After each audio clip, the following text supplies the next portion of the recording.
Hi everyone, welcome to Mommy's Hut. இன்னைக்கு நம்ம paneer role எப்படி பண்ணலாம்ங்கறத பார்க்கலாம். நார்மலா நம்ம சப்பாத்தியை கூட ரோல் பண்றதுக்கு யூஸ் பண்ணலாம். அப்படி இல்லனா நம்ம ஃப்ரெஷ்ஷாவும் பேஸ் ரெடி பண்ணலாம். இப்போ நம்ம ஃப்ரெஷ்ஷா எப்படி அந்த பேஸ் ரெடி பண்ணலாம்ங்கறத பார்க்கலாம். வாங்க வீடியோக்குள்ள போலாம்.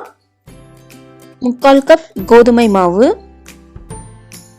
1/3 கப் கார்ன் ஃப்ளவர், 3/4 கப் மைதா, 1/2 teaspoon baking powder, 1/4 teaspoon sugar, அப்புறமா தேவையான அளவு உப்பு, 1 டீஸ்பூன் ஆயில். இது எல்லாத்தையும் நல்லா மிக்ஸ் பண்ணி எடுத்துக்கோங்க. அப்புறமா தேவையான அளவு தண்ணி ஊற்றி இதை நல்லா பிணைஞ்சுக்கலாம். எனக்கு இன்னைக்கு 1/2 கப்பு தண்ணி தேவைப்பட்டது. நீங்கள் யூஸ் பண்ணுற மாவை பொறுத்து தண்ணி வேரி ஆகும். ஸோ அதுக்கேற்ற மாதிரி நீங்கள் செக் பண்ணி தண்ணியை சேர்த்துக்கோங்க. இந்த மாதிரி நல்லா சாஃப்டாக வர்ற வரைக்கும் பிணைஞ்சு எடுத்துக்கோங்க. ஒரு 15 இல்லைனா 20 மினிட்ஸ்க்கு இது அப்படியேவும் நம்ம வச்சிடலாம். 20 மினிட்ஸ் ஆயிடுச்சு.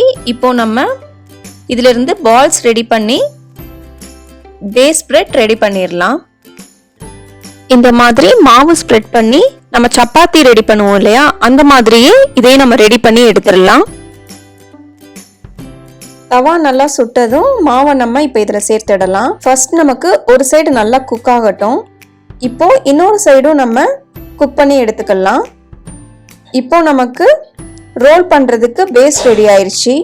1 டீஸ்பூன் எண்ணெய், 1/2 பெரிய வெங்காயத்தை இந்த மாதிரி கட் பண்ணி சேர்த்துக்கலாம். 1/2 கப் கேப்சிகம், தேவையான அளவு உப்பு, 1 டேபிள் ஸ்பூன் மிளகாய் பொடி, 1/4 டீஸ்பூன் சாட் மசாலா. இது இல்லாட்டி போட வேண்டாம். மசாலா வாசனை போகிற வரைக்கும் ஒரு 2 நிமிஷத்துக்கு மட்டும் குக் பண்ணிக்கிடலாம். 1/2 கப் பன்னீர்.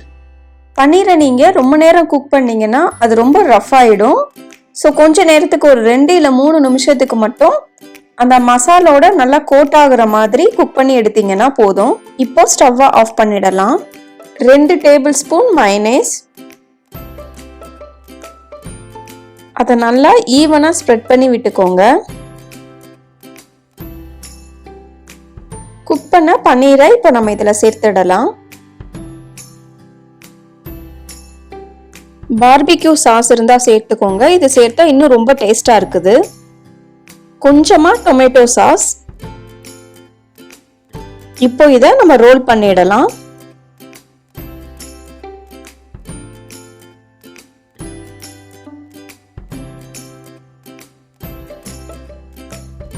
எம்மியான பன்னீர் ரோல் நமக்கு ரெடி ஆயிடுச்சு. உங்களுக்கு இந்த ரெசிபி ரொம்ப பிடிச்சிருந்ததுன்னா மறக்காம மாமிஸ் ஹட்க்கு லைக் பண்ணுங்க, ஷேர் பண்ணுங்க, சப்ஸ்கிரைப் பண்ணுங்க.